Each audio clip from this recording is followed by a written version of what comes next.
city lights. The KC journalist, ooh, telling stories in the night. Ooh, every page come to life. Ooh, truth that go through the mind. Hear the sirens, hear the pain. Ooh, history don't. What's the deal, everybody? This your boy Mack Malone, the KC journalist, and today I am standing in a spot where Bonnie and Clyde had one of their most dramatic gun battles with police.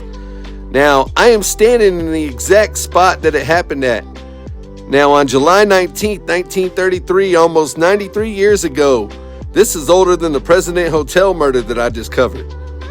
Now, the members of the Barrow Gang, Bonnie, Clyde, Buck Barrow, and Buck's wife Blanche, they arrived here at the Red Crown Tavern. So after a long string of robberies, Bonnie and Clyde were still on the run, and they made their way here. And they rented 2 rooms, attempting to hide out and reset, so to speak. You know, they were known for carrying heavier firearms than the police. And as a result, every time they met up with the police were almost always outgunned when they encountered them. Now, it brings us to July 19th, 1933. Right here is where the Barrow Gang checked into the Red Crown Tavern. It sat right here. All they wanted to do was just chill out and hide out, but things didn't quite go as planned. Now, right away, the people around here started to notice the strangers with powerful vehicles, and the way they acted and the way they dressed was odd to the people in the area.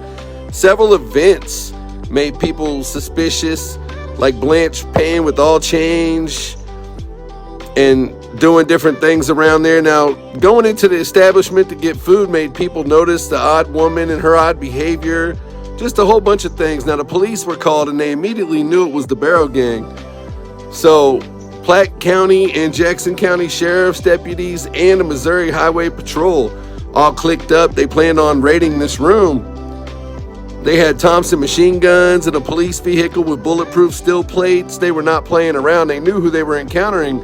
So when this would all be said and done, 168 shots would be fired in just 3 minutes. It was described as a mini war. In the famous 1967 movie Bonnie and Clyde, the incident was portrayed accurately. Now, Bonnie and Clyde escaped unharmed, but Clyde's older brother, Buck, got shot in the temple, and he ended up dying a few days later. And Buck's wife, Blanche, suffered serious injuries to her eyes as bullets shattered the glass in her car as they drove through the barriers and exchanged the shots with law enforcement. Blanche ended up permanently losing vision in her left eye. Now, the gang ended up escaping despite being extremely outnumbered. But like I said, they carried heavier firepower than the police did. And despite the police having all the advantages, the element of surprise, they knew who they was, they had them cornered. Man, they were still outgunned. They still outgunned them and escaped. Now, the Red Crown Tavern is no longer here, but a historic marker marks the spot right here where it all went down. And once again, we are at the intersection of Northwest Ambassador Drive and Cookingham Drive off exit 13 off of 29 North. It's right off the exit. Now, they escaped and they ended up encountering law enforcement in Iowa days later and exchanged more firepower with them. They eventually ended up being ambushed and killed not too long after that. Everybody's heard the famous story of the Bonnie and Clyde ambush, but the building sat right here, and this spot will always hold the historical story and the piece of history, which was Bonnie and Clyde. But this your boy Mack Malone, the KC journalist, signing out. This was a really exciting one. Catch you on the next one. Peace. City lights. The KC journalist, ooh, telling stories in the night. Ooh, every page come to life. Ooh, truth that go through the mind. Hear the sirens, hear the pain. Ooh, history don't fade away.